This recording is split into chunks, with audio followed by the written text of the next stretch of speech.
Everybody, this is Tom Planishek. I'm the division manager for Clancy Theys Construction Company here in Charlotte. This is our podcast focused on lean, innovation, and all things technology. We're going to switch it up this time. Today we're going to be talking about behaviors and culture and collaboration that create an environment that is conducive to lean construction and growing teams. Here with me today we have Denton Wilson. Denton is the head of facilities at Atrium Health. He just recently, about 2 years ago, moved to Charlotte, North Carolina. We've got David Dooley, UNC graduate, executive vice president for CBI Commercial Interiors. Known David for a long time, and both gentlemen, I feel, have a lot of passion around this topic, so I've invited them to come in and talk to us today to share some of their insights. How's y'all's weekend? We had a great weekend. It's football weekend. Families from Notre Dame and sort of Notre Dame and kind of Clemson opportunity this weekend was on the screen. There, I heard that. Save your oranges. So, how about you, David? Anything this weekend that was exciting for you? Just being with family and enjoying the Christmas spirit. Dan, talk to us a little bit about the idea of cultural collaboration and this environment, creating the environment.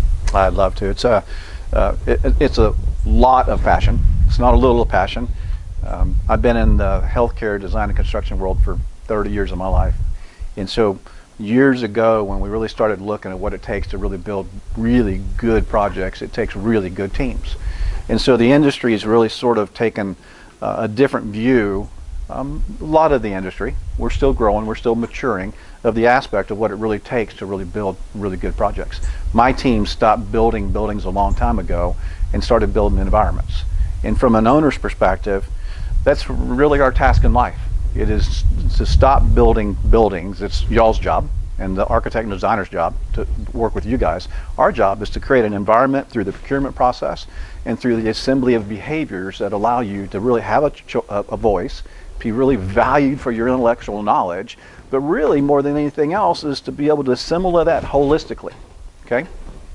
Absolutely. So this is one of the things that I first met about you, and I thought was a really, really powerful message coming from an ownership. As you're aware, we work in the construction industry where not all owners think that way. So you and I had the opportunity to connect back in February, and that was one of the first things I noticed about you. I was like, wow, this guy really thinks differently. And I think everyone on his team and that works with him on teams can appreciate that. David, give us your insight on that idea of culture and where you've seen project success and failures based on not having that alignment up front.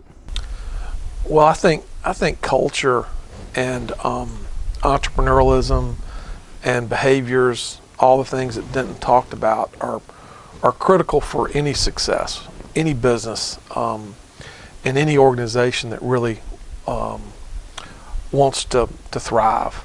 Because fundamentally, you've got, in order to really create collaboration and have the right behaviors, you got to have a culture that rewards and recognizes trust. Mm-hmm.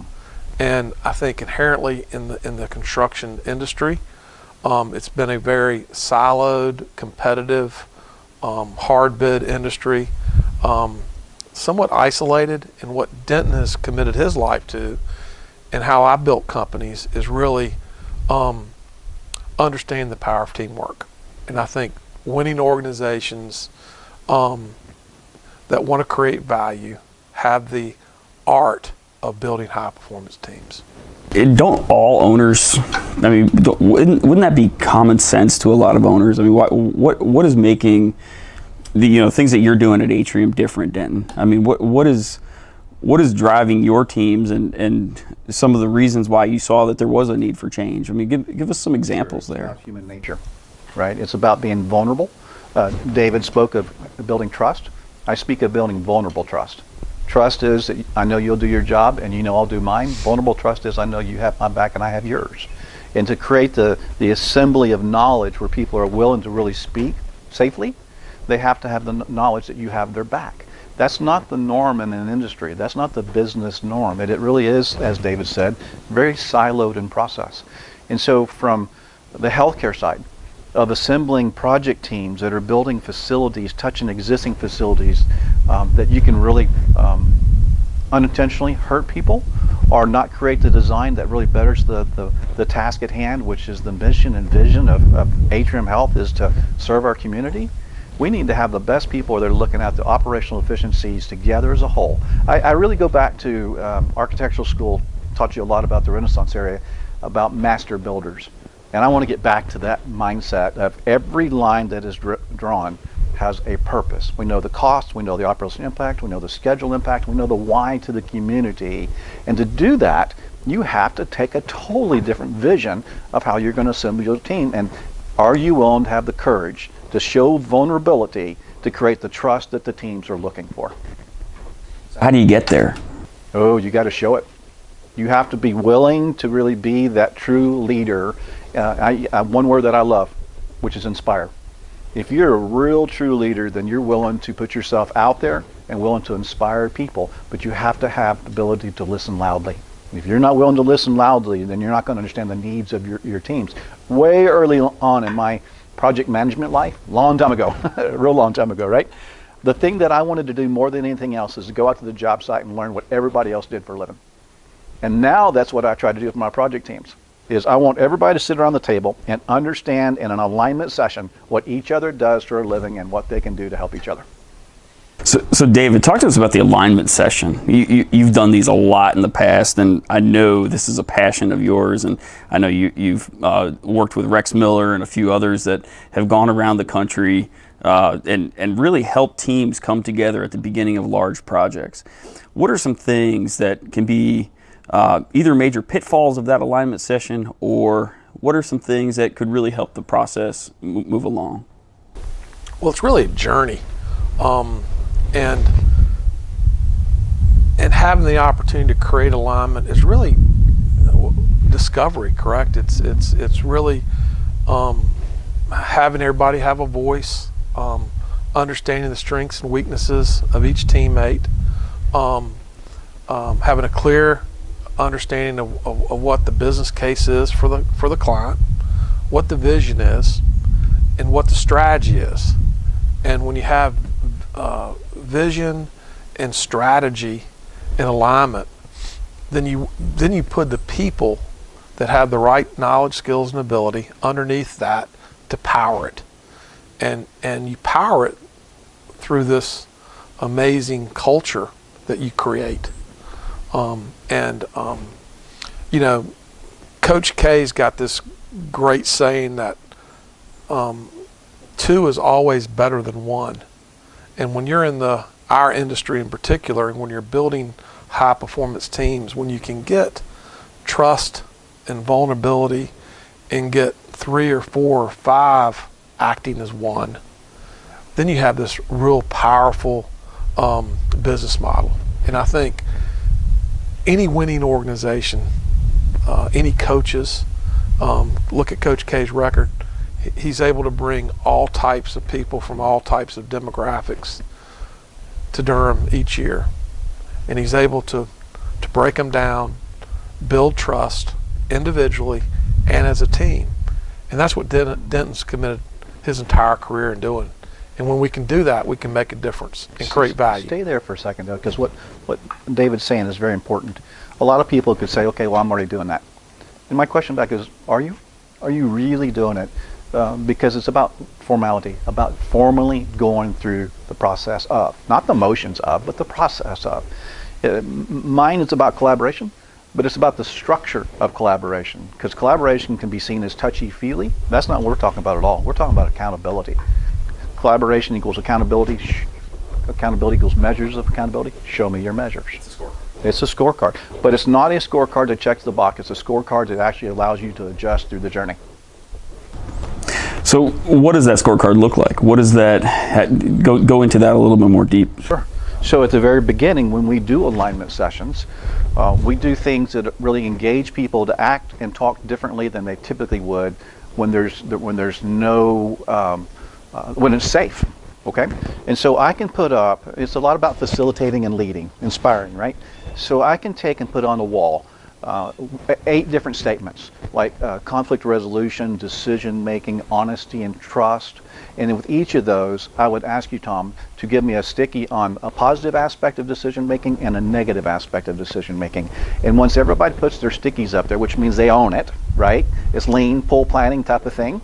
And so when you put those stickies up there, I'll typically walk up to the wall and I'll reassemble those sticky notes in an affinity diagram by likeness. And you'll have 2 sides. You'll have technical and you'll have the human behavior element. And you know what? There's twice as many human behavior elements as there's technical. But what do we focus on? The technical.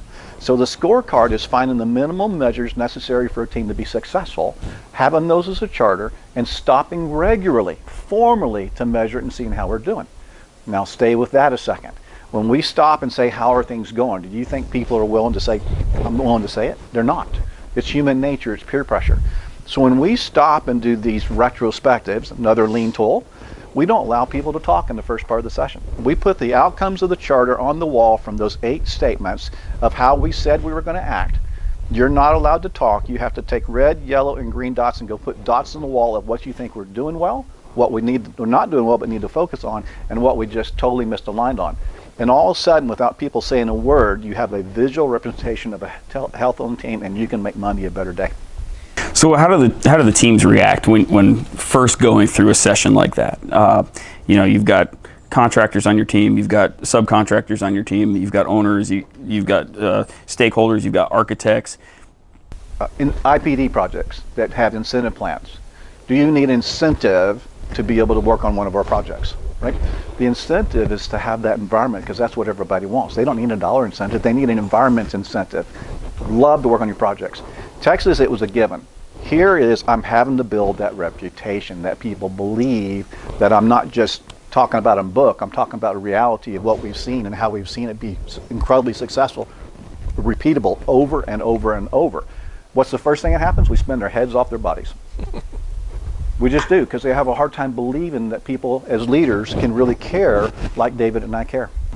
So we were just talking about this over lunch, and one of the things that I always admired about David was his focus on human behavior and writing thank you notes and things that are simple in the business, but really have tremendous amount of impact in building that relationship, building the customer focus, and help building your business or any business. David, talk to us about how you came through your career and some things that you saw that weren't being done or were being done well that you've replicated over the years in terms of building that relationship. Tom, I think understanding what your purpose is in life, understanding how Denton just articulated, setting up the purpose of a job, creating clarity around what our rules of engagement are, how we're going to hold ourselves accountable, how we're going to communicate together. Those are sort of fundamental table stakes of high-performing teams. When you look at unhealthy organizations or dysfunctional organizations, you can go back and pick those attributes. So really, as I built teams, I've looked at talent and technical skills, but it's really the art of bringing people's strengths together. Make sure you understand your blind spots, but really creating a culture of recognition and fun. Okay. This industry is a team sport. It takes multiple divisions, sometimes thousands of workers on these mega projects that are really generational projects. Denton builds jobs that are generational projects that might take 3 years to design, 3 years to build. Tom, you might have had a kid or 2 kids during that process. You might have lost a loved one.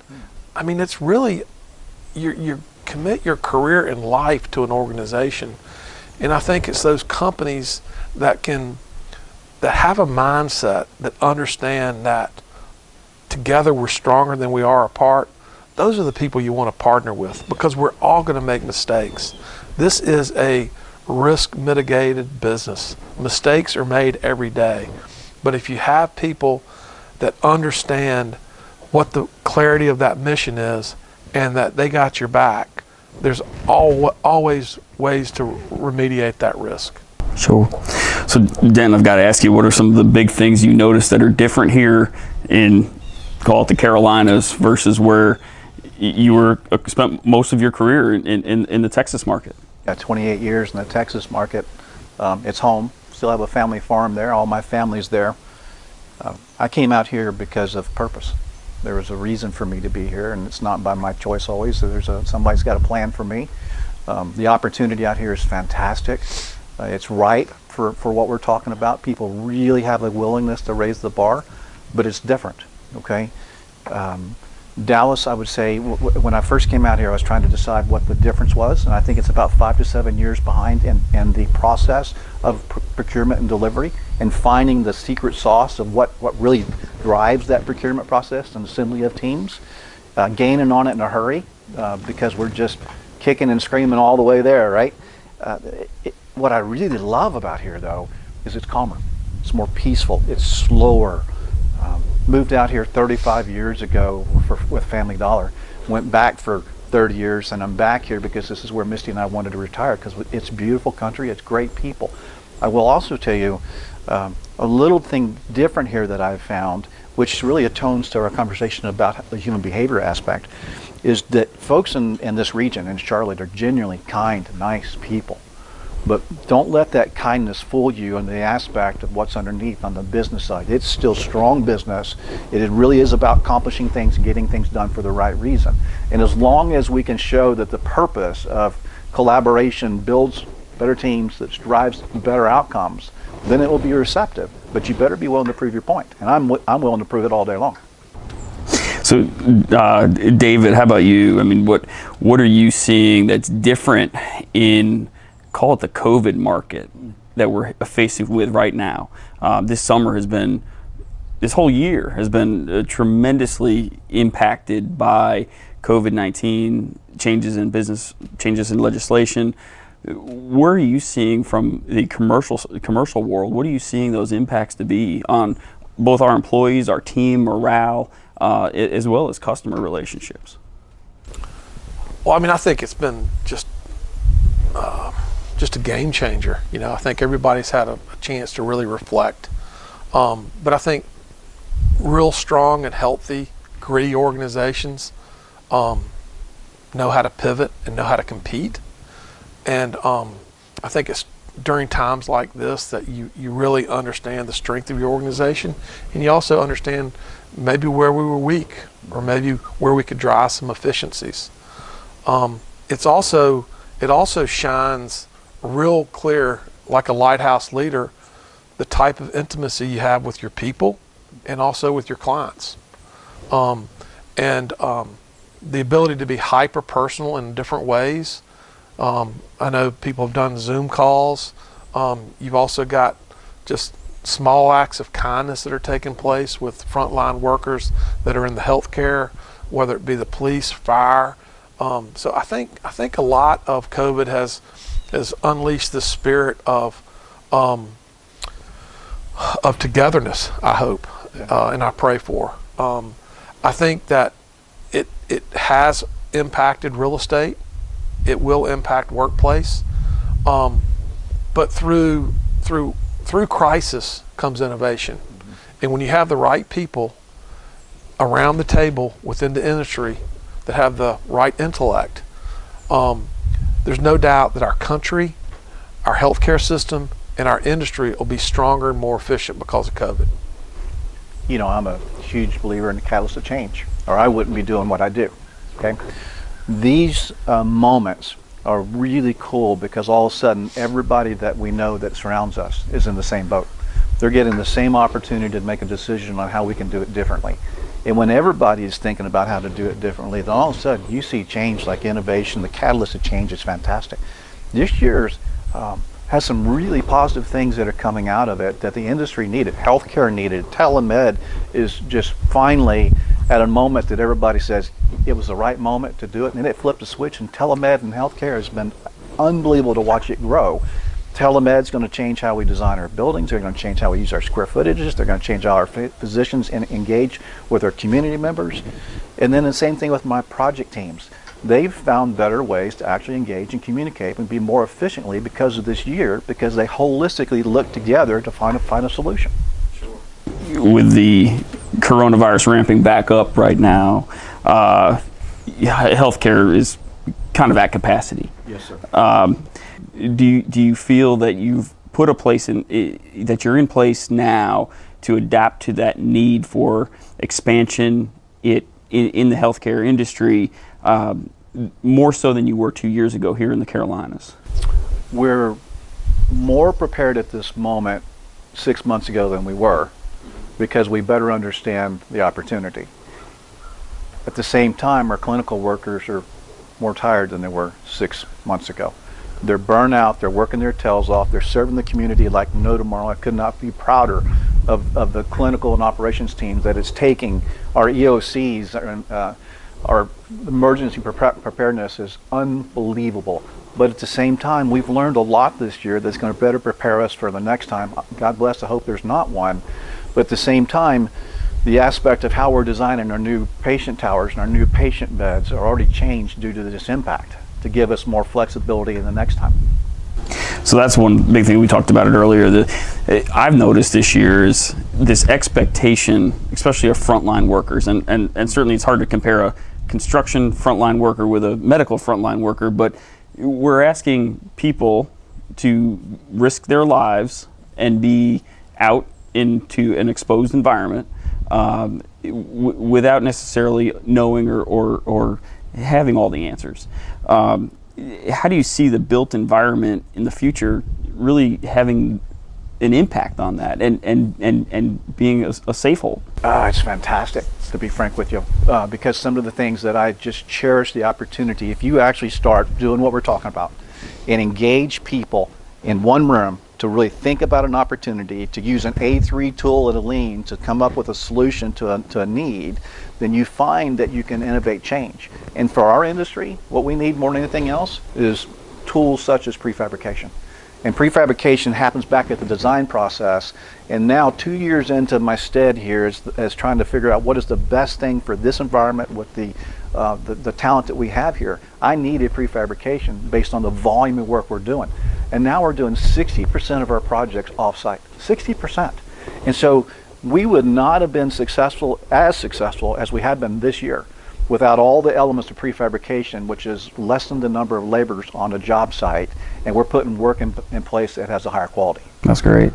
David, has this, the type of product that you're putting out, has it changed despite COVID and the future? I would say that COVID has really been an accelerator, almost like gasoline to a fire or kindling, in so many industries. I told Denton the other day that I think one of the best doctor engagements I had was with a specialty doctor I go to that was a telemed Zoom call that I had him for 30 minutes. I don't know how many times you're in a doctor's office for 30 minutes where it's just you and the doc, because usually the nurse practitioner comes in, checks your blood pressure, goes out, you get a temperature check, you sit in the room, you got 4 or 5 people, he checks charts, and you really only got the doctor for 10 minutes.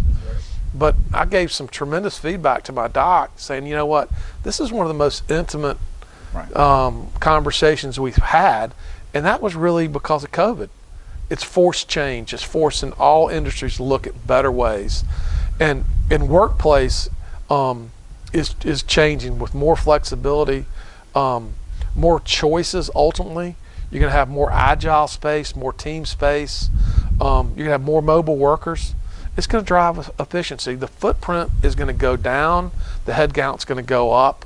And we're going to be smarter, better, and faster for it. But it's based on how we interact with each other.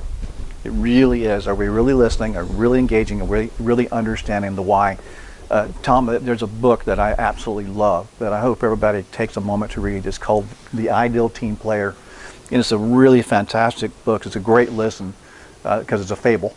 But it really calls out three words: hungry, humble, and smart, and very clear definitions of those three. And the smart is not technical smart, it's people smart. And so that people smart is really being elevated to the key component that allows that cultural change to be successful. So real quick, that's a great thought, Dan. And one thing that you've mentioned before was you believe that owners should have to interview for projects. Would that be fantastic? I know we're running out of time here, but could you dive into that a little bit more? No, it's because I want to elevate the owners as well. You know, this is all hands-on type of stuff. This isn't. I'll tell you, I tried really hard to validate that it did not take a good owner to be able to create that environment. That I was really hoping that the industry, on their own accord, architect, contractor, trade partners, could go out and drive the culture of a project. And honestly, I've just found out that that's not as successful as I think it should be, because we don't have the mass yet to basically says this is the expectation. So I love to write and I love to read. I get up every morning at 4:30. I do my daily reader, then I do research. I try to see what the trends are that I can actually put time in, because what I want more than anything from my project teams is I never want to ask you to do something that won't make your next project successful. Okay? I don't want to waste your time. And so what I really want to do is to see all of us, the number one thing that is in the industry by measure that most projects have to have is an engaged owner. Well, what's the definition of an engaged owner? So then you get back into this, what are the measures? And so one of these thoughts in the back of my head was, if I was going to write another white paper, wouldn't it be nice if owners had to interview just like architects and contractors, right? And it's a play, kind of. It's very serious, because I think owners are the ones that are responsible. We have a responsibility to raise the bar. And if we're not raising it, then who will? Gentlemen, thank you for your time. It's been a pleasure having you on today. Thank you, Ben. I appreciate you both, and have a happy holiday and enjoy the rest.